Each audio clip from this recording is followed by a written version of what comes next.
Hey, what's up, everyone? Welcome to this week's episode of the Hana podcast. It's me, Ashley Paul. Willie is watching our baby right now, and I get to sit down with one of my very good friends, Hanani.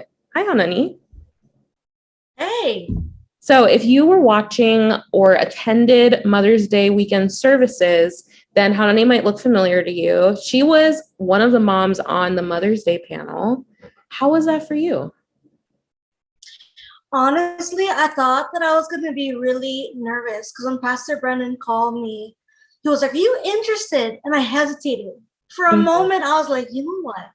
My introvert self is saying no, but I'm going to say yes. So, yeah. But it was awesome. It was such a good experience. Like, I was able to really just share my story. And I don't think I've actually sat down and talked to anyone about it. So it was really refreshing to just really be on stage in front of everyone, right? Talk story with Kim and Diane, and hearing their story too was really it was just so awesome. It really was. Yeah. You did a fantastic job, by the way. Girl, I was shaking. I was nervous for the first one, but the second one, I was like, you know what? I'm just gonna wing them. It's okay. Yeah, it always gets easier the more you go. Oh yeah. So now I'm just like, you know what, I can do it. Yeah, no, for real. So yesterday, what did you do after service for Mother's Day? So after I came home, I pretty much knocked out for 3 hours. I was so exhausted. Never eat nothing. I just knocked out. Woke up. My child, he was sleeping. My husband put him down for a nap, so it was really nice. But yeah, so we just went out to eat for a little bit. It was really nice. Oh, good. Yeah, our Mother's Day was pretty chill too. I ended up just same thing. Selah crashed, and then we ended up getting dinner, and it was really nice. Aww. Yeah. But I do want to say, you folks will probably hear it as we talk, but Hanani and I are actually friends outside of church. We knew each other before she started coming to Metro. So this is going to be more of a talk story type of sesh today. But before we do start talking, we do want to preface by saying that anybody can learn from today's podcast. Obviously, we are not mom professionals because you'll hear the ages of our kids. We're still fairly new in the motherhood experience, but we do think that whether you're a mom, whether you are pregnant, trying to get pregnant, single, don't want kids, really want kids, or you're listening to this and you're like, I'm not a woman, that's okay, because this has something for you. And that's our hope. So before we jump in, we wanted to just kind of introduce ourselves, tell you about how many kids we have, how old they are, that whole spiel. So Hanani, why don't you tell us a little bit about yourself? Yeah, so I'm originally from Kauai, born and raised. Came here for school, decided it'd be awesome to live here. Met my husband 6 years ago, and we make 5 years. Our anniversary is this year, coming up in a couple months. We had our baby boy last year in May. So his birthday is actually in 2 days on Wednesday. So we're in the middle of planning his birthday, which is really stressful, because most people plan their baby's birthday from before they're born. So I feel like I have to step it up. So, but it's all good. It'll work out, but my son is just the most amazing, little boy, full of energy, loves everyone, Yeah. So, but he's just blessed our lives immensely, and I've learned so much in this year of being his. Mother's Day was super emotional for me, so yeah, I bet. So we talked a little bit about this last week on the podcast, but I have a almost 3-month-old this week. Hanani and I have kids that are exactly 9 months apart. That's crazy. Which is wild to me. Yeah, so she's 3 months this week.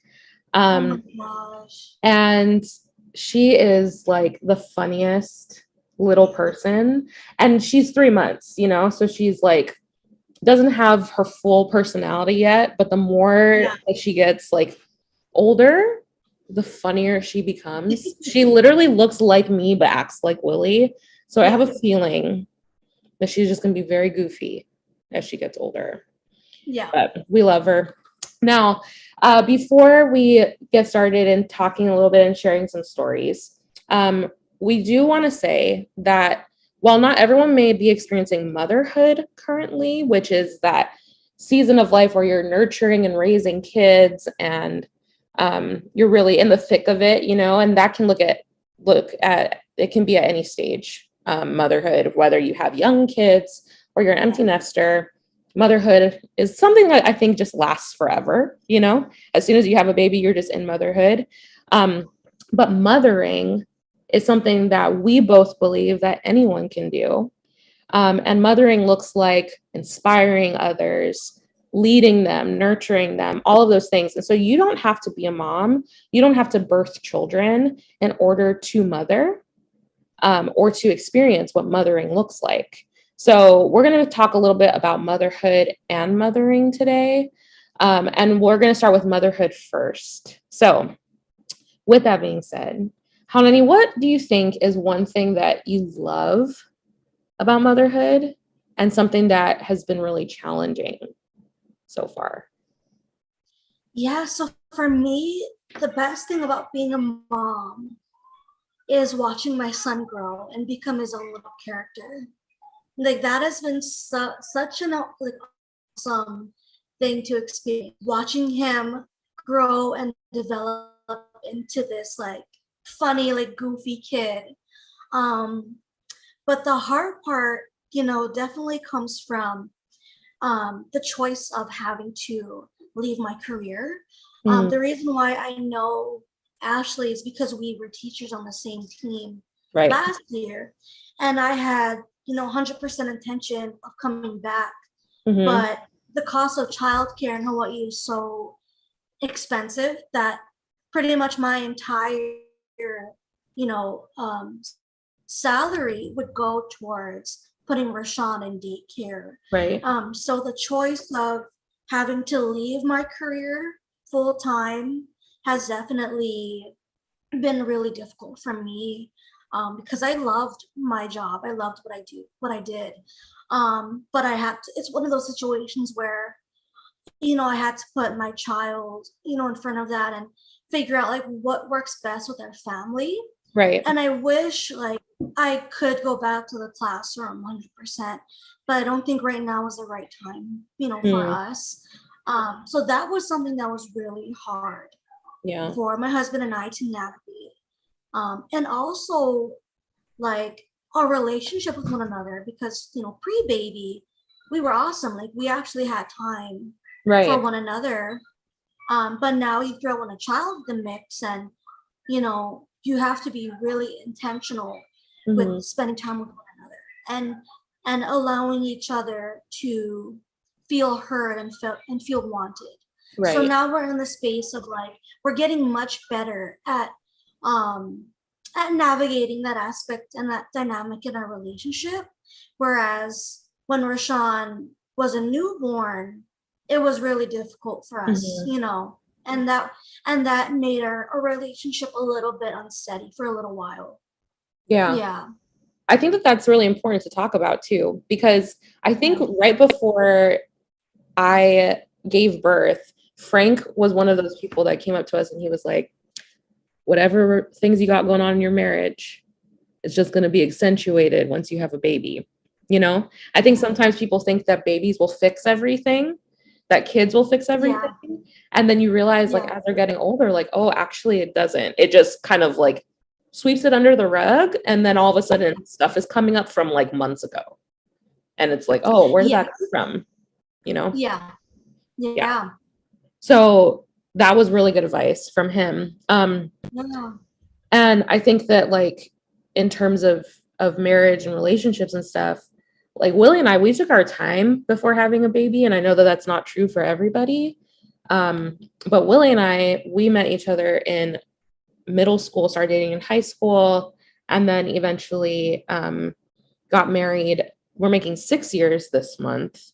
So we're very close in our timelines, honey. But I think that having that foundation is super important, because as soon as that you know, as soon as you bring in another little person in the mix, then whatever you had to start with is what you're working with, you know? Yeah. So, I think, and for me, one thing that I love the most about motherhood, because my baby is still pretty small, she's still, you know, trying to show us her personality. Two things. One of them is when you go to wake her up from a nap, and I'm sure that your Rashawn does this too, and they're just so stoked to see you know, like to see your face. Best feeling ever. She's starting to laugh now too, which is super fun. But I think it's also like seeing Willie be a dad and like doing those things, you know, like being that like support system for her and like taking care of her. It's like wild to watch your partner become a parent because we go through it on our own, you know, like we have to go through that whole thing. We have that time to kind of prepare ourselves in like being pregnant, all those things, and then watching your partner then kind of like experience it for the first time is super, super nice. And like one of the things that I love the most. And then I think for me, like the thing that would be the most challenging is just like that transition into going from no babies in the house to having a baby and not knowing a clue. You know, like there's those videos on TikTok where it's like things like when you're getting sent home from the hospital and it's like, so you have a baby, don't pick up anything heavy, but also pick up your baby and sleep when the baby sleeps. But also you can't sleep with your baby because that's not safe. Yeah. Oh my gosh. Was that part challenging for you? Like going from like the hospital where you're literally getting taken care of like 24/7 and then going home? Like, yeah. Yes. So it was, so his, you know, our birth experience was really difficult for me. I ended up having an emergency. So we had him on a Monday and we left on a Friday. So I spent that entire week being cared for by nurses. Right. And then I had to, you know, take care of myself, you know, when I was home. And I wanted to be this picture perfect mom that had it together. You know what I mean? Yeah. And that really affected my relationship with my husband because it's not like I wouldn't let him fade out as a dad. I always had to step in. You know, I always had to do something for Rashawn. And we got into some serious conversations about letting Frank be a dad and let him figure it out. It's not that I didn't trust him. It was just like I had so much anxiety around providing for my son, you know, and that definitely put a strain on our relationship as well too. But, you know, going home and recovering was super difficult for me as well. You know what I mean? Because I wanted to push through, you know, and even you were telling me to rest, you know, take it easy. But to be honest, after the first week, I'm like, no, I can push my time. So Sister Mary over here was walking like full laps around the neighborhood a week after having major surgery.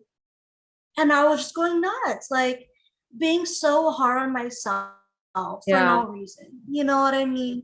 So that was a huge adjustment, you know, giving myself grace and allowing myself to heal. You know, so I'm much better now. You know, he's a lot older. He's a lot more independent now.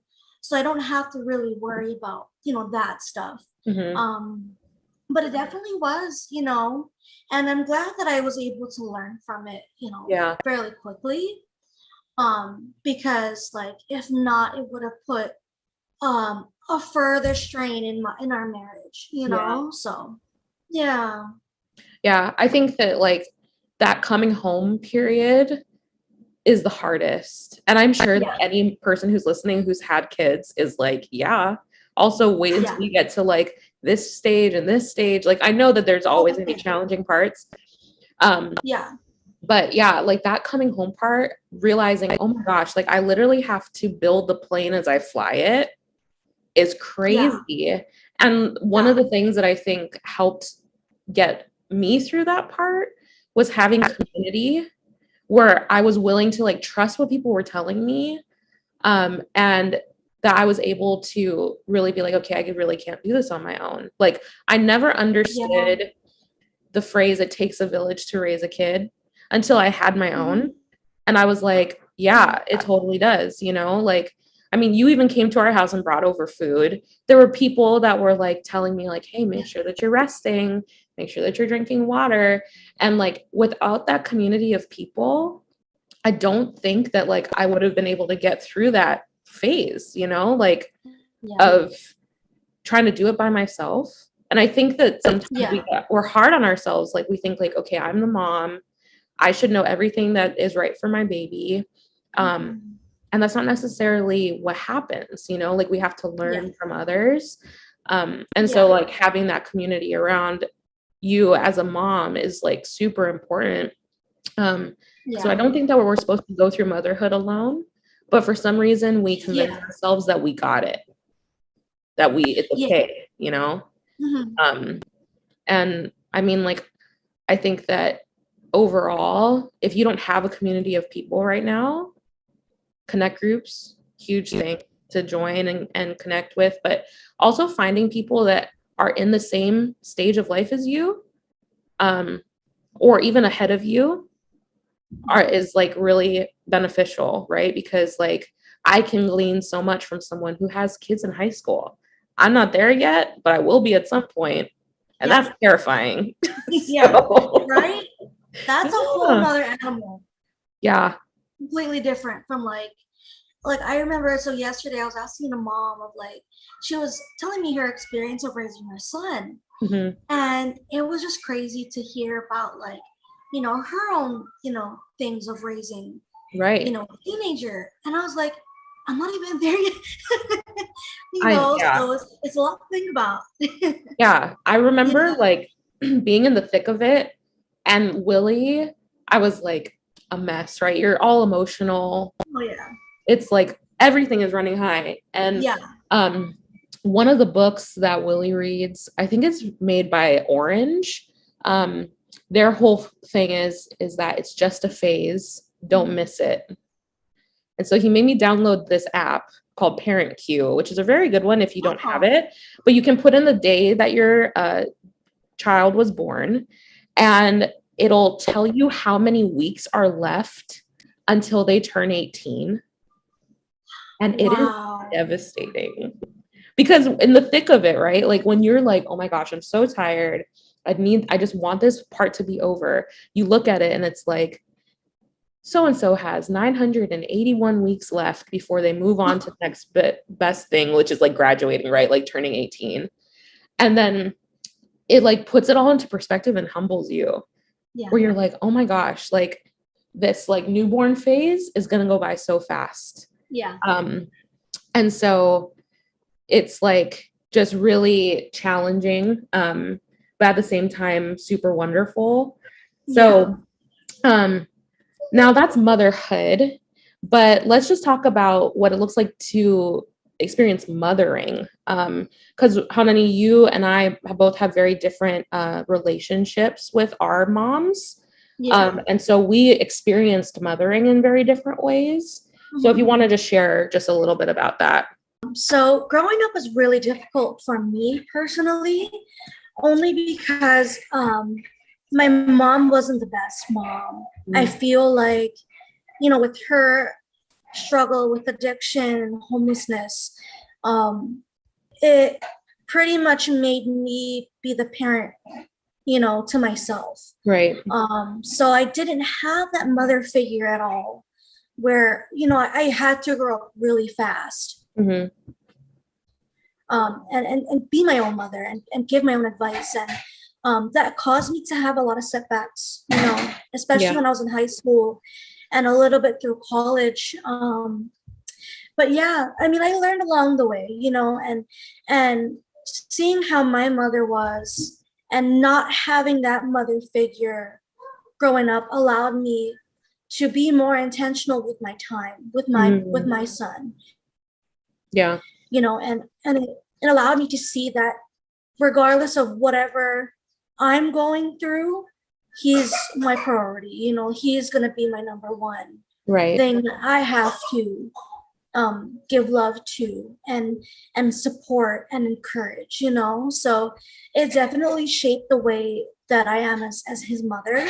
And I spent a long time questioning, like, you know, God, why did you allow me to go through this? Like, so I grew up with, you know, family and friends having an awesome relationship with not just both parents, but a strong relationship with their mother, you know, and I'd see them, you know, going to their graduation, having a huge party, and I was here.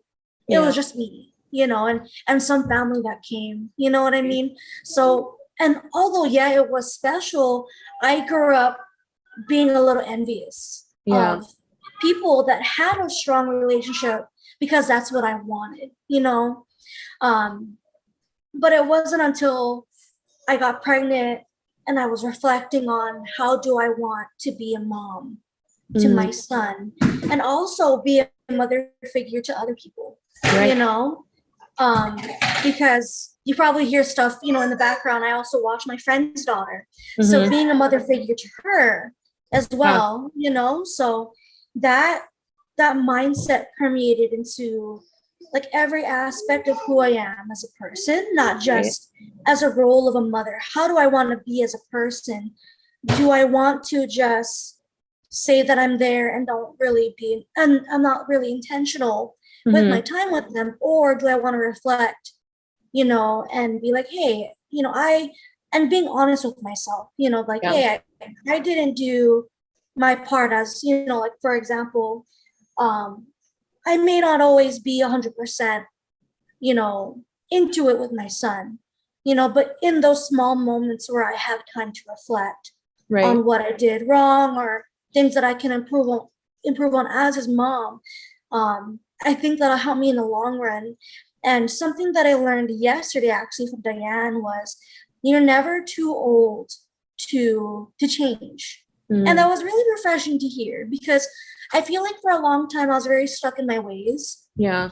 But like remembering that, you know, I'm only human and no matter what I go through, I can always change as a person. You know, I can always change and be a better mom to him or change the way that I parent. So just hearing that was really refreshing. I don't know, like for you, what it was like, you know, growing up and having a different experience, you know, like with your mom and having that. I had a really great relationship with my mom. I still do. And growing up, like I was very close to her and I'm very thankful for that. I think that a lot of who I am as a mom now is because of my mom. But one thing that I really lacked growing up, because I grew up in church like my whole life. And one thing that I really lacked was other mother figures growing up.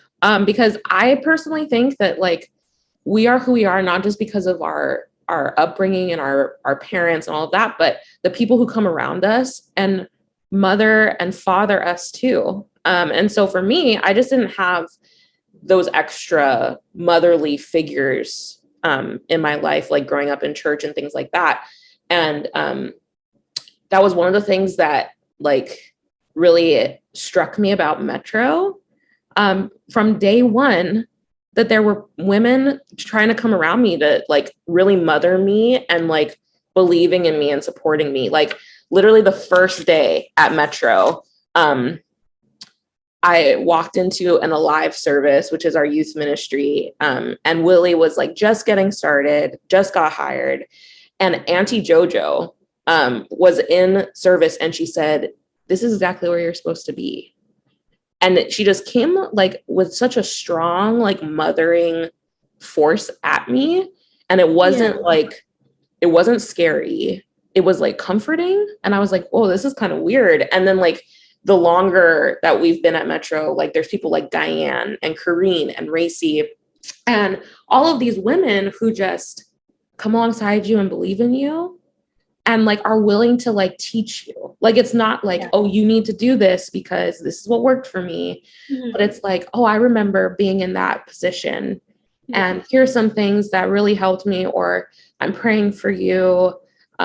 Those types of things. Like, I think that the mothering role is so important. And what you were saying too about like mothering, being that mothering figure for other people. I think as women and as people in general, like as good human beings, right? We're just called to be loving on others and to nurture them.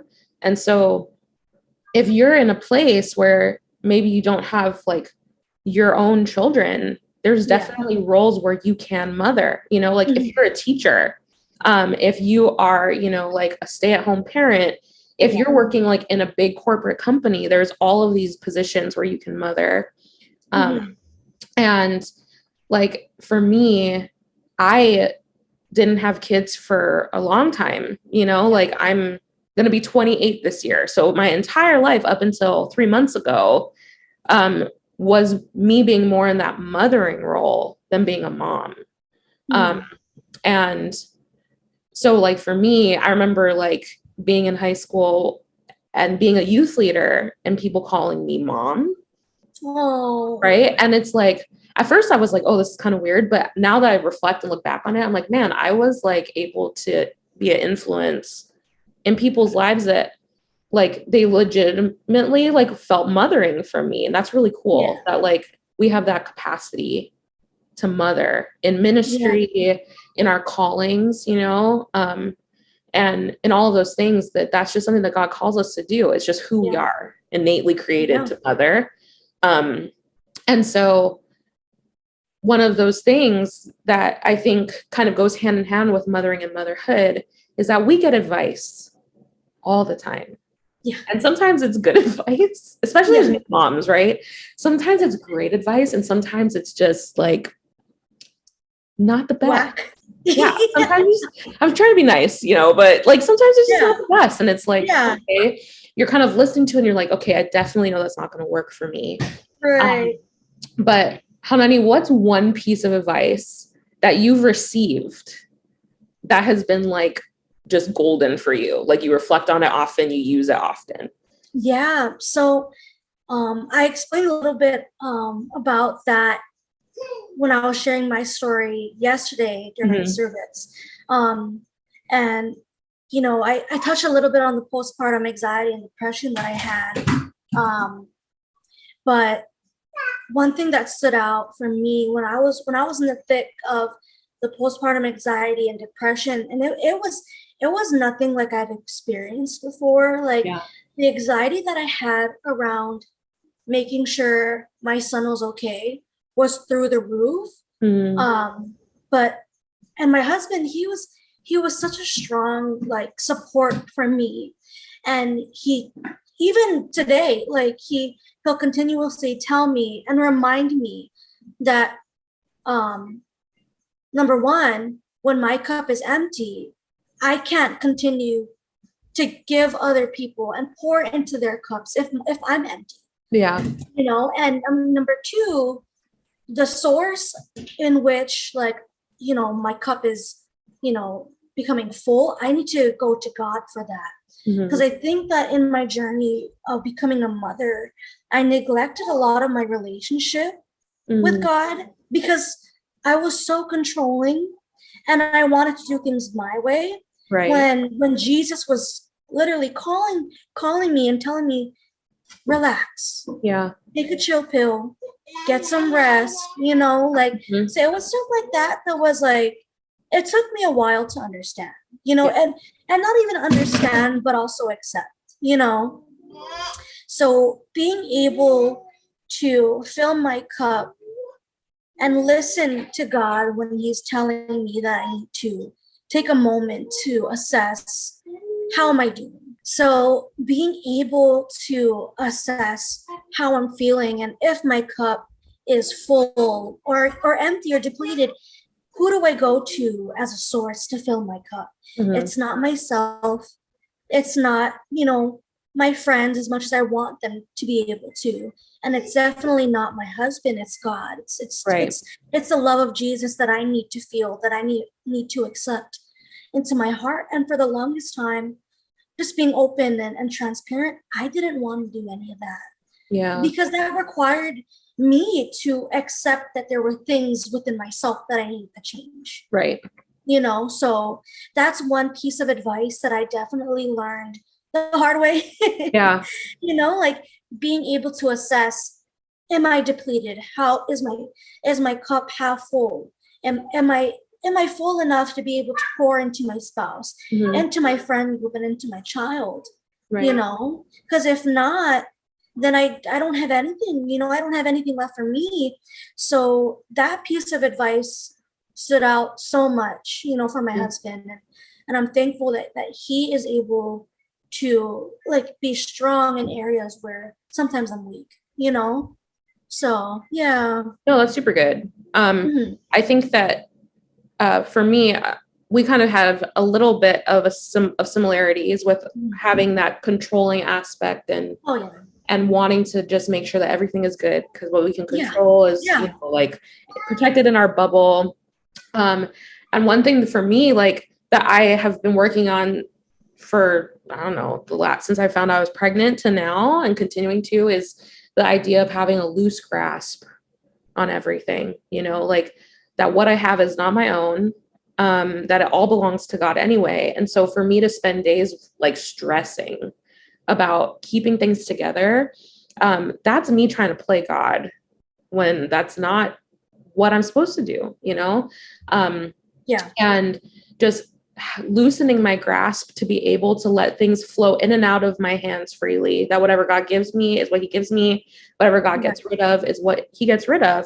And that's just, you know, where I'm at in my life. And I have to remind myself of that often when I'm going through things. And with like having a new baby, it's like, okay, I can't control everything, you know, like I could sit here and get stressed and overwhelmed, but ultimately that's not what God's calling me to do. And I think that for me, the insight was that being a mom is not the only thing that you are when you're experiencing motherhood. I think a lot of people get swept up in that, you know, it's like, okay, I have kids, I'm a mom, but that's not true. You have passions, callings, vision, things that God wants to do with your life. It's not just being a mom. And so that title is what you have, and it's awesome. But it's not the only identity that you have. You have who you are with your friends, who you are with your spouse, who you are alone by yourself. And I think that it's important to understand and remember, like, okay, I'm not just this role. God has called me to do other things. And I think one piece of advice that I have really been reflecting on has been to enjoy the moment. And I wish that I had followed through it and listening to that advice before I got pregnant, because I remember constantly just having this comparison thing where, like, obviously I always wanted to have kids and be a mom. But like I would see people having kids and I'd be like, oh man, like I just want to have kids. Like I'd always be looking forward to the next thing, not being present in what God was doing in front of me, you know? And so like, I'm very thankful that eventually that caught up to me and I was able to be like, okay, I get to be like present with my husband without any other things going on. Like, I'm going to enjoy this, you know, I get to be present in my job without any other things going on at home. I'm going to enjoy this. And so, if you're listening right now and you are single or you want to have kids, when it happens, it's like this crazy whirlwind of like nuts, you know, when you have kids. And like, I wish that someone had told me when I didn't have any kids, when I wasn't married yet, that it's okay to enjoy what God is putting in front of you. And that doesn't mean that what God's putting in front of you is beautiful and wonderful. You know, like we can totally be transparent. Mother's Day is not an easy day for everyone. There's people going through infertility. There's people who have, you know, broken relationships with their moms, people who have lost their moms. It's not an easy day to go through.